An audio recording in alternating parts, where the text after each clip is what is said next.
Malaysia के थाईपुसम त्योहार में लाखों तमिल श्रद्धालु शरीक होते हैं। भगवान मुरुगन को प्रसन्न करने के लिए वे अपना शरीर सैकड़ों खूंटियों से छेदते हैं। भगवान मुरुगन के भक्तों के लिए थाईपुसम साल का सबसे महत्वपूर्ण त्योहार है। वैसे तो ये पूरे दक्षिण भारत, श्रीलंका और सिंगापुर में मनाया जाता है, लेकिन मलेशिया में कुआलालंपुर के पास बातू गुफाओं में सबसे जोरदार उत्सव होता है। यहाँ ये त्योहार 1892 से मनाया जा रहा है। हर साल की शुरुआत में लगभग 15 लाख लोग कई दिनों के लिए यहाँ आते हैं। उत्सव के दौरान हजारों लोगों को ढोल नगाड़ों के साथ नाचते गाते हुए गुफा की ओर बढ़ते हुए देखा जा सकता है। वे गुफा के नीचे बने मुख्य द्वार से गुजरते हैं, भगवान मुरुगन की विशाल प्रतिमा के दर्शन करते हैं और 272 सतरंगी सीढ़ियां चढ़कर गुफा के अंदर बने मंदिर में जाते हैं। कई तमिलों के लिए, कुछ अन्य हिंदुओं के लिए भी थाईपुसम भगवान मुरुगन को प्रसन्न करने का मौका होता है।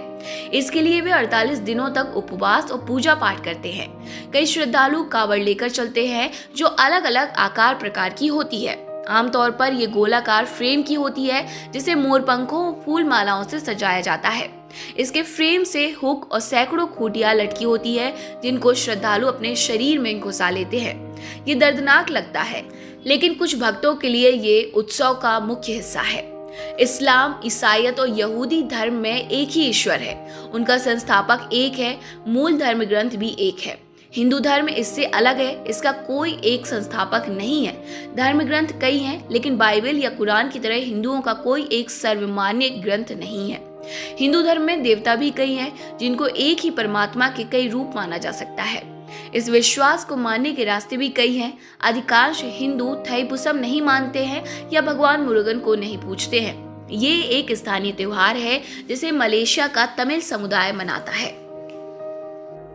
थाईपुसम में भी पूजा के कई रूप है। बातू गुफाओं में पूजा के लिए आए चौधरी कन्नन कहते हैं, ये उन श्रद्धालुओं के ऊपर है कि वे कैसे अपनी श्रद्धा दिखाते हैं। कुछ श्रद्धालु अपने माथे पर दूध का बर्तन लेकर चलते हैं, कुछ लोग सिर मुंडवाते हैं, कुछ लोग प्रार्थना करते हैं, कुछ श्रद्धालु घुटनों के बल चलकर परिक्रमा पूरी करते हैं। बच्चे की मन्नत पूरी होने पर भगवान मुरुगन का धन्यवाद करने के लिए कई लोग बच्चे को गन्ने से बंधे झूले में रखकर मंदिर पहुंचते हैं।